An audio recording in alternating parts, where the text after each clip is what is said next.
Yo, what's up? This is Mike at Hallucinations Creations. We're known for building DIY pneumatic mechanisms, air blasters, pneumatic components, and today I actually picked up the Lowe's pneumatic clown character prop.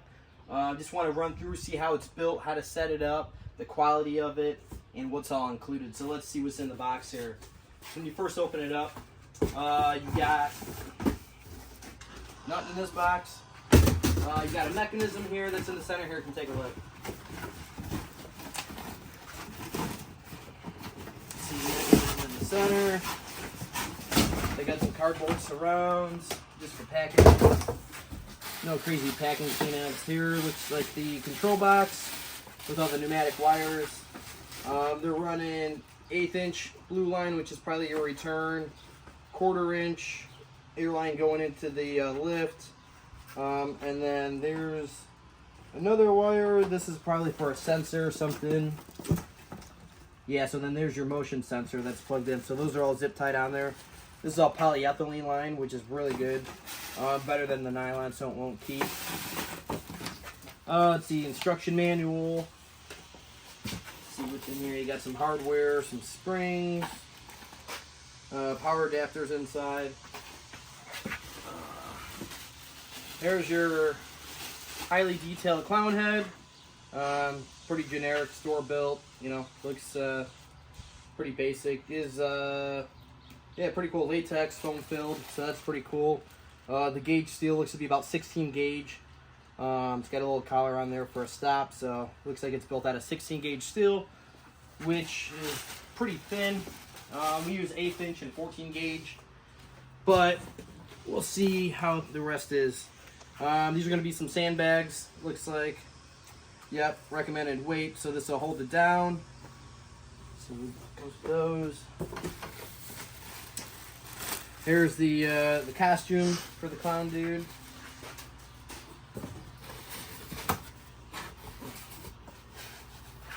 So these are the arms. Don't know if they include these like pool noodles for the arms to build the arms out, probably. Which is pretty popular. So it looks like there was one, that was one. Yeah, E. So that makes sense for that. Then we have the hands in here.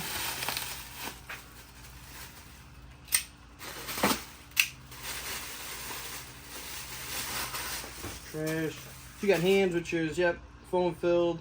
Yep, still your 16 gauge steel. Inside 3/4 inch tubing, square tubing. Hands aren't too bad. They do have foam wire in the hands, so I wonder if you could, yeah.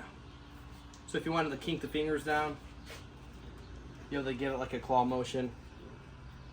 Just not in the thumb, but in the other one. So that's a cool feature they did. You can have the thing, you know, however you want to do it. Have it lift up. So that's kind of cool. Let's check out the mechs and then this other part here. It's trash. So the actual face of the pneumatic mechanism. Dump the box over here. Let's check this thing out. Alright, so it's got yeah, Chinese air cylinder. This is non-metric. Pretty freaking flimsy if you ask me. There should be no slop in there. So that's an issue. Safety, do not remove. So this is a spring to help bring it back. So what I was saying with the airlines, usually you run the same 1/4 inch front and back. It looks like they're using 1/8 inch. Then they also have a spring here. Now this is really weird because usually your cylinder is retracted all the way in or all the way out. So not sure why they did that. They put a spring in here for some type of cushion. So this is always going to have air, but that spring is going to help bottom it out. So I'll probably give it a little fluid motion, maybe make it last a little bit longer. You got your pivot bracket, so they did reinforce it. This looks to be about 3/16 steel holding the cylinder in. The frame is probably still 16 gauge. All 3/4 square tubing. You got your clevis up here, which is different than a typical standard industrial clevis. They actually used bearings in here, so if you zoom in, these are actually bearings in here, which is pretty cool. So yeah, that'll probably help with the longevity, but if you look, it's not even touching the steel, so kind of pointless, I'd say, because it's still turning on the part. Let me grab a wrench here. Let's take that off and see how that's built.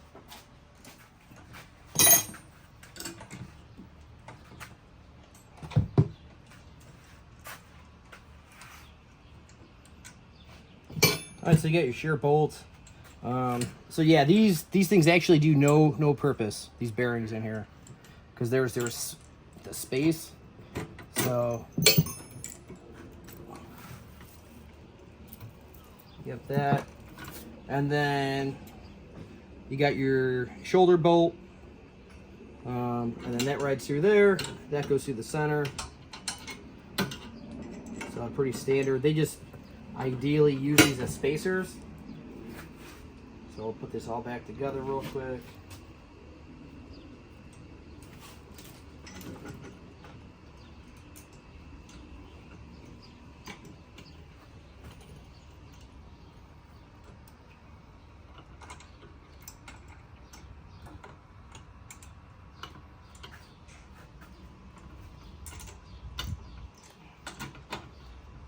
There's that.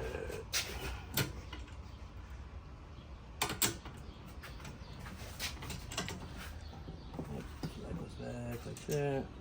That washer should go over there. Let's put it over here. It's not gonna matter. So yeah, even if it's tight, let's see, that was 9/16.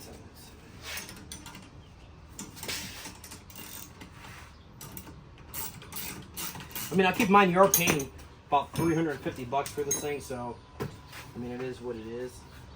But yeah, you can see how these. So the main thing is a pivot point. We always try to use bearings and bushings, heim joints for different moving parts. These are good, but they're not even being touched. So this thing should be like tightened pretty good. They have those bearings going there, but if you look on the inside here, when it lifts up, this is still turning on this. So I could see these holes on this mount here are going to oblong over time.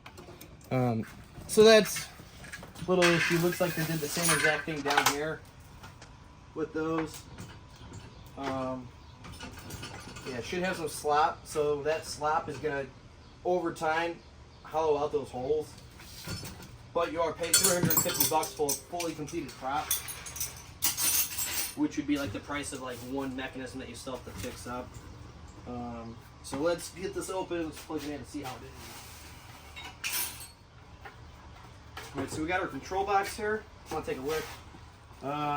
This is probably a volume knob. That's your power input. This has try me. External speaker, it looks like. Not sure what that is. Probably says to avoid damage, place this box far away from the pneumatic base. Looks like there's a speaker in here. Valid until torn up. Probably means if that's ripped out, you void the warranty. You're able to return it. And then this goes to the sensor. They got the sensor just I guess zip tied to here, so it probably goes on the closer or something, which is weird. Usually put the sensor by the sidewalk. Air regulator inside. So here, let's test it up and then we'll look at the inside. Alright, so I got it clamped down to the welding table because I did test it out real quick and the thing needs to be held down. They say those 4 sandbags, ideally if you're going to put this in your yard. On Amazon, they sell these rebar stakes that are kind of like a candy cane.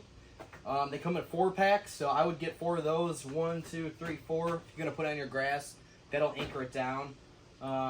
This thing will still vibrate around without the sandbags. So we got the air compressor hooked up. So here's your main feed in here. These are all quick connects. It comes with the main quick connect, so that comes right off. That's pretty industry standard. Plumb it in. It's got it's running maybe about 35 PSI. It runs off, it's got a speaker built in here. This looks to be, yeah, a little air drain, air vent at the bottom for any moisture. So let's check it out.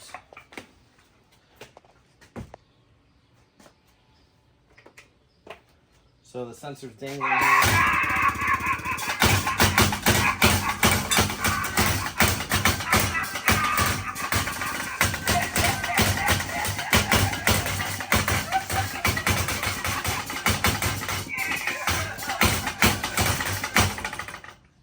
So it's pretty violent. That's my main concern, is how that's not tight.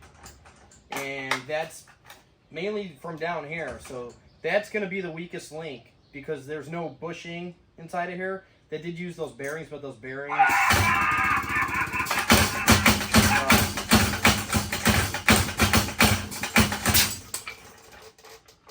So those bearings don't even really push against nothing. They're all loose. Like, you can spin that by hand. That'll help a bit.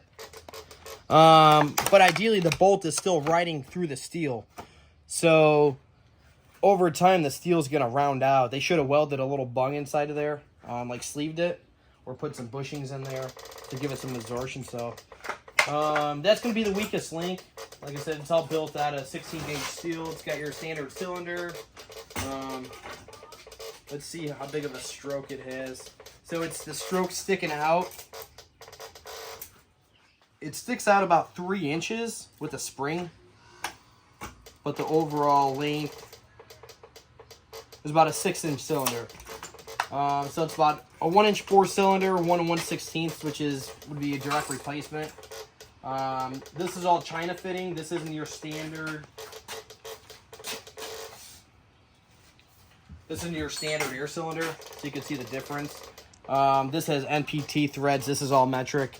I know just by experience that anything with this kind of blue color is all China. You can also look at the name on there. So overall, for $350, I guess it's not bad, but you get what you pay for. If it breaks, that's probably where it's going to break down there.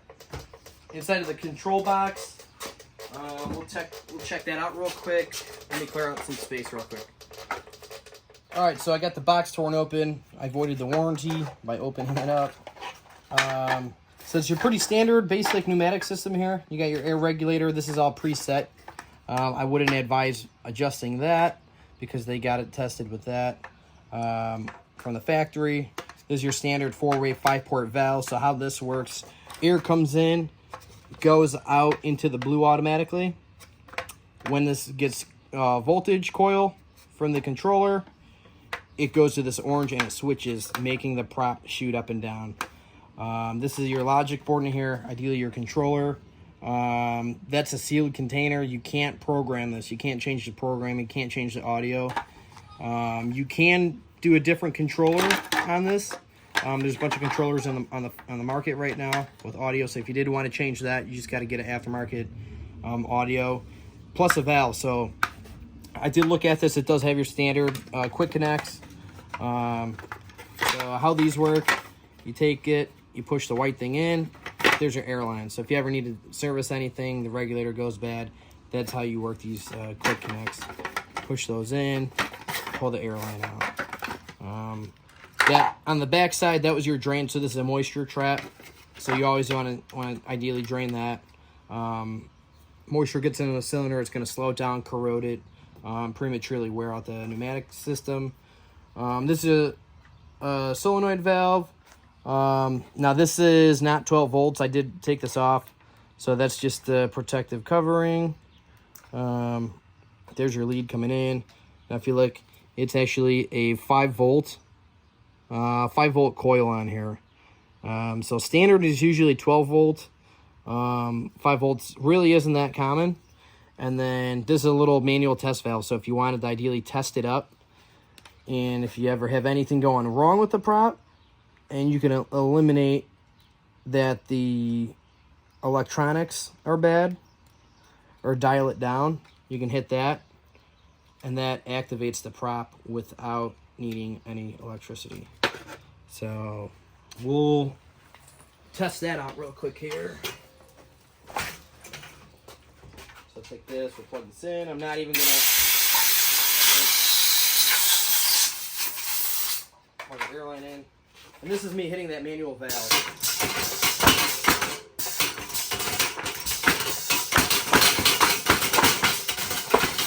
So you can see how crazy it thrashes around with no weight on it. So yeah, that's a little test button that you can do if you think that the electronics are bad or something's not working.